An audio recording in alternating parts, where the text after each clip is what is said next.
The Video Game Awards are this week. In fact, they're 2 days from now. I hadn't gotten to make a video about it, but we're going to make it now. Right? Anyways, there's some interesting nominees, but one thing stood out to me immensely when it comes to some of the awards nominations and some of the games that are featured. There's a game that has been inconspicuously left out, and I'm pretty sure I know the reason why. And if you're a snowflake, you're probably not going to want to watch the rest of this video because I might ruffle a few feathers here, but let's talk about it. Let's get the elephant out of the room. Despite widespread acclaim and breaking records, making lots of cash money, Hogwarts Legacy did not even receive any nominations in the entire Game Awards. Yeah, explain that to me. Explain it to me other than the fact that the divisiveness of this game is what caused it to be shunned, to be blacklisted. Work, that's the thing, you know, you gotta be good people and J.K. Rowling is a piece of crap. Well, guys, separate the art from the work or the creator, right? That's like me no longer liking pro wrestling because Chris Benoit. Just to give an example. All right, whether you agree with J.K. Rowling's statements or not, that has nothing to do with how fantastic of a game that Hogwarts Legacy was. Let me take a drink of my water. So fans, myself included, were kind of disappointed that one of their favorite games of the years was left out of the whole final list of nominees, especially for the Player's Voice nomination. So the final lineup for the Player's Voice category, I guess it's like the fan favorite games, had some decent games. We're going to talk about that real quick, but let's talk about how great of a game Hogwarts Legacy was. Open world, had one of 2023's highest rated review scores. If you look at Metacritic, you look at all the reviews and stuff, Hogwarts Legacy was up there. It was a Game of the Year nominee. So many people I know, oh man, this game's fantastic. But yeah, no chance of winning an award now. And yeah, it had widespread acclaim, like I said.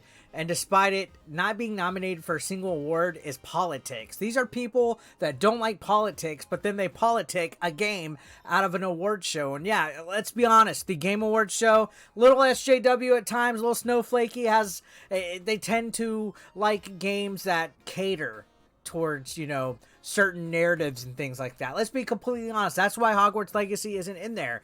And I want to say that I was shocked the game wasn't nominated at all, but at the same time, I'm not shocked just because anything that involves, I guess, juries voting for nominees or anything that is based with whoever's in the industry, like if you have to get a whole bunch of jurors come together like the Game Awards do to make the nominees, a lot of people aren't going to want to support something that has the divisiveness that Hogwarts Legacy has. So I'm not surprised at that. But at least with the Player's Voice, where it's nominated by the fans, it's voted on by the fans, you would think that Hogwarts Legacy would have a chance. But no, it did not.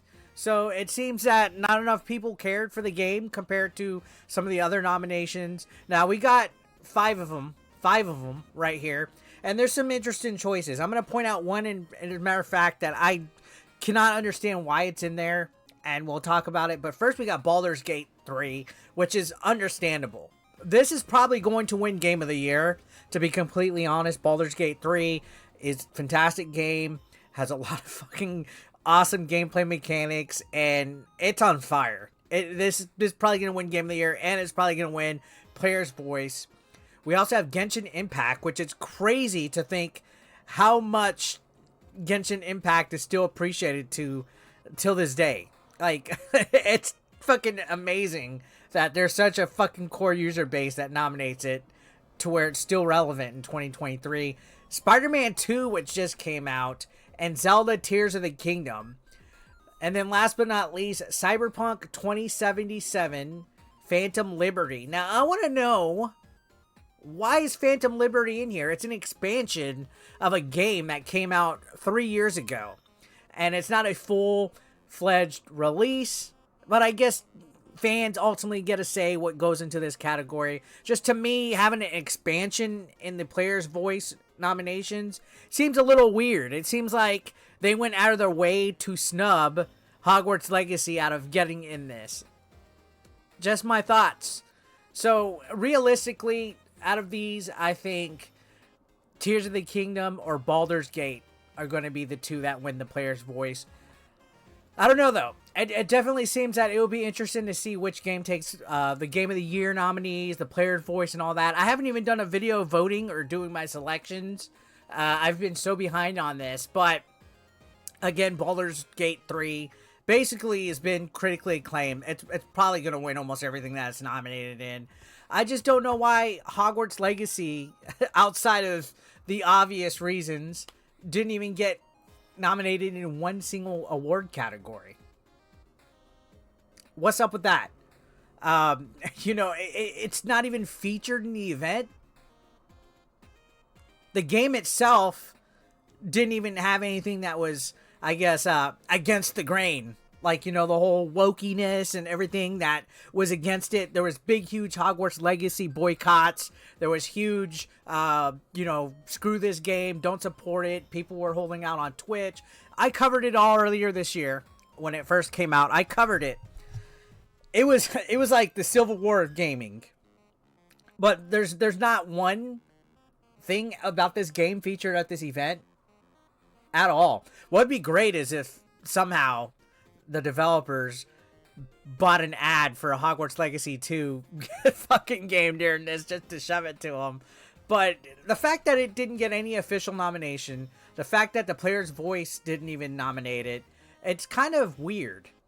It didn't even make it to a final round of anything, like juror-wise, nothing. It's imagine if the game was the reverse and it was against straight white men. It would be fucking winning everything, right? And I know a lot of people don't like the politics or stuff like this, but come on. You can't deny that there's a reason why this game is being prevented. Oh, it's because J.K. Rowling's a TERF. No, there's nothing in the game that screams anti-trans or LGBTQ or any of that. In fact, there's a transgendered character in the fucking game. And it's a Harry Potter game. It's catered towards fans of the Wizarding world. Children. And I don't get it. It couldn't get best art direction. Music? Come on, the music's great. Couldn't even be audio design or best role-playing game. Nothing. I'm flabbergasted at this. And, a lot of people like to give their criticisms of the Game Awards. And something like this is an example of something that should be fed back to the Game Awards. I know Jeff Keighley gets a lot of heat and a lot of flack, and often at times every year he opens up the gates on Twitter after the show to take questions and stuff. He's real engaging and interactive, but a lot of times I feel he plays it way too fucking safe with people that voice their concerns and want diversity, but then at the end of the day they don't want it. They're the first ones to censor, to hold back other gaming companies and games and stuff when there's games out there that earned it, that really deserve nominations for at least one fucking category, and we all know why. We all know why. With that said, I'm still going to be checking out the categories for the Game Awards. I'll probably do a video doing my votes officially. This is going to be on Thursday. I won't be live streaming it, but the fact that Hogwarts Legacy got snubbed does not surprise me the least bit at all. It was obvious going in that it's going to be held back because of all the stuff that went up ahead with it. And this game caused a lot of fucking divisive. I mean, just on my channel alone, I pissed so many people off with my opinion on it. I probably pissed people off with this video with my opinion on it. It's just a fucking game. It's just a fucking game. There was nothing anti-LGBTQ about it. And it's crazy how one side is aggressive towards the other with any kind of multimedia medium like this in regards to like a game that features wizards and magic and stuff. I still to this day scratch my head on it. And it's unfortunate because Hogwarts Legacy was one of the most satisfying video game experiences that I've had in quite some time. Honestly, in quite some fucking time. So yeah, it's been snubbed, and there's nothing we can do about it but cry on the internet. And the player's voice would rather have an expansion in it, and I don't know. It's even weird with like Spider-Man 2 that just came out a month ago. Is there not a deadline? Is there a cutoff for games that for the next year? Like it's at the end of the year. I don't know. I would assume the cutoff is after the Game Awards. Like if a game came out December 29th, which would be the worst fucking release date window ever for anybody. But yeah, what do you guys honestly think about Hogwarts Legacy getting snubbed, not even getting a category nomination? Let me know down below, and I'll see you guys later. Thank you for watching. I appreciate y'all.